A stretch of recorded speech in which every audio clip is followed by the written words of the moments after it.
अस्सलाम वालेकुम वरहमतुल्लाह। इस वक्त मैं मौजूद हूँ पाए, यानी नीचे जो थी वो सिरी थी और अब ये है पाए।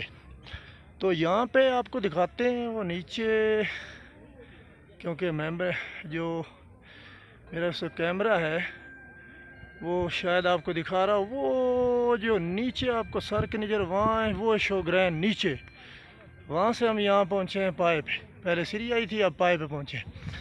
बुलंदो बाला पहाड़ हैं, साथ में यहाँ पे खाने पीने की चीज़ें भी काफ़ी मौजूद हैं। और ये नून लीग वालों का इधर झंडा भी मौजूद है, इसके साथ ये पाकिस्तान का झंडा और आज़ाद कश्मीर का झंडा। और ये देखें खूबसूरत तरीन जगह है ये नीचे, क्योंकि मोबाइल की इतना कैमरा फास्ट नहीं होता। वो जो नीचे मंज़र नज़र आ रहा है वो नीचे शोग्रैन है, और ये आसपास बहुत ही खूबसूरत पहाड़ बर्फ़ में लिपटे हुए।